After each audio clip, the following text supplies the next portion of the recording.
창세기 질문과 함께하는 오늘의 묵상입니다. 오늘의 질문입니다. 아브라함은 모리아가 어디 있는지 알고 갔을까? 이 질문으로 우리의 삶과 신앙에 대해서 함께 고민하고 성찰하는 시간 가지도록 하겠습니다.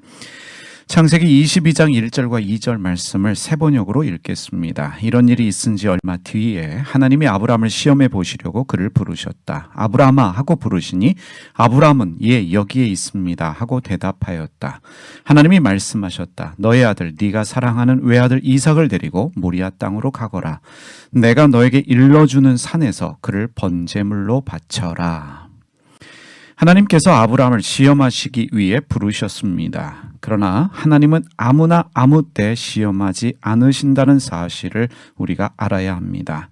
하나님은 시험을 감당할 만한 수준을 만들어 주시고 시험을 감당할 준비가 되었을 때 시험하십니다. 하나님께서는 아브라함에게 모리아에 있는 산으로 아들 이삭을 데리고 가서 번제로 드리라라고 말씀하십니다. 사실 살아있는 아들을 번제로 바치라는 이 하나님의 요구에 순종하기는 쉬운 일이 아닙니다. 매우 어려운 일입니다. 그럼에도 불구하고 아브라함이 감당할 수 있는 시험입니다. 아브라함은 충분히 감당할 수 있습니다. 하나님께서 믿음의 수준을 만들어 주셨기 때문입니다. 창세기 22장 3절 말씀 세 번역으로 읽겠습니다. 아브라함이 다음날 아침에 일찍이 일어나서 나귀의 등에 안장을 얹었다. 그는 두 종과 아들 이삭에게도 길을 떠날 준비를 시켰다. 번제에 쓸 장작을 다 쪼개어 가지고서 그는 하나님이 그에게 말씀하신 그곳으로 길을 떠났다. 아브라함은 다음날 아침에 일찍 일어나 아들 이삭과 함께 길을 떠납니다. 아들을 번제로 바치라는 하나님의 요구에 대해서 아브라함이 고민한 흔적은 보이지 않습니다.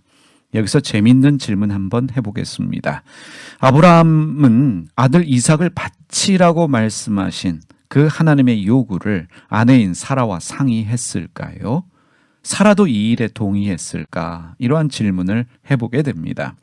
성경이 말하고 있지 않기 때문에 알 수는 없습니다. 상상하며 추측할 수는 있겠지만 답은 찾을 수 없습니다.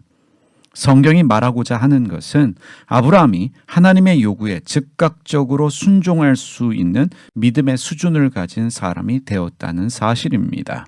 그러한 믿음의 수준을 만들어 주신 분은 하나님이십니다. 아브라함의 노력과 열심으로 만든 믿음의 수준은 아닙니다. 믿음의 수준을 만들어 주신 하나님은 아브라함에게 모리아 땅으로 갈 것을 말씀하십니다. 왜 하나님은 아브라함에게 모리아 땅으로 가라 말씀하고 계실까요? 물론 아브라함을 위해서입니다. 그런데 왜 모리아 땅일까요?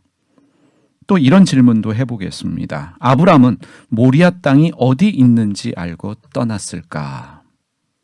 이 모리아가 가진 특별한 의미가 있습니다. 히브리 성경에는 모리아 명사에 히브리어 정관사 하가 붙어 있습니다. 이 말은 모리아가 고유 명사가 아니라 일반 명사라는 것을 알 수 있습니다. 또한 이 모리아는 히브리어 단어 3개가 합성되어져 만들어진 단어입니다. 먼저는 장소를 의미하는 접두사 마가 있습니다. 그리고 보다라는 뜻을 가진 동사 라아가 있고요. 그리고 하나님을 말하는 야로 이루어진 단어가 모리아입니다. 우리말로 표현을 하면 이 모는 장소를 뜻하고 리는 본다라는 뜻이고 야는 하나님이라는 뜻입니다. 모리아를 이렇게 이해할 수 있습니다. 가다 보면 하나님이 보여주시는 장소다라고 이해할 수 있습니다. 모리아는 아브라함이 경험하지 못한 미지의 장소입니다. 아브라함은 모리아를 알지 못하고 떠났습니다. 알지 못하지만 떠난 것입니다. 하나님은 모리아 땅으로 향하는 여행을 통해서 아브라함에게 새로운 신앙의 신비를 경험하게 하십니다. 고전 문헌학자인 배철현 교수님은 모리아에 대해서 이렇게 말하고 있습니다. 모리아는 영적인 장소다. 신의 명령을 받고 자신의 소명을 찾아 그 삶을 정성스럽게 살다 보면 우리 눈앞에서 서서히 자신의 모습을 드러내는 장소다. 그곳은 지상의 장소이기도 하다. 우리가 보거나 만질 수 있는 곳이 아니라 각자의 삶에서 스스로 발견해야 할 우리 자신만의 성소다. 이렇게 말할 수 있습니다. 신앙의 삶은 모리아 땅으로의 여행입니다. 이미 우리가 살펴보았던 것처럼 모리아는 알고 떠나는 장소가 아니라 모르고 가는 장소입니다. 아브람은 모리아 땅 산들 중에서 어느 산에서 번제를 드려야 할지 모릅니다.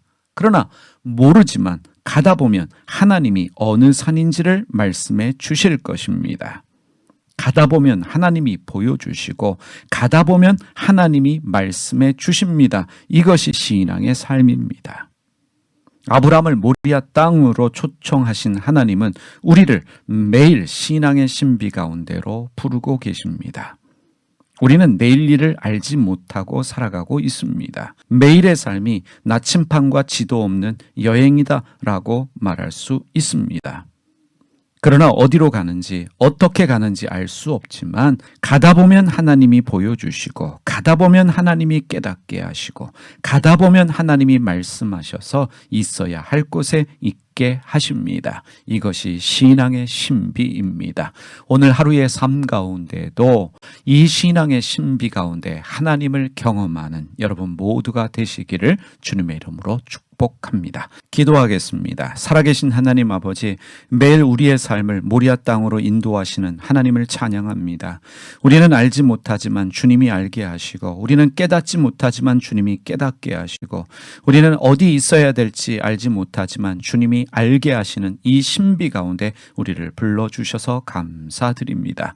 매일 주님을 경험하는 이 신비 가운데 우리의 신앙이 깊어지게 하시고 우리의 신앙이 더욱더 성숙되게 하여 주시옵소서. 오늘도 신앙의 신비 가운데 사는 믿음의 사람들 다 되게 하여 주시옵소서. 예수님의 이름으로 기도드립니다. 아멘.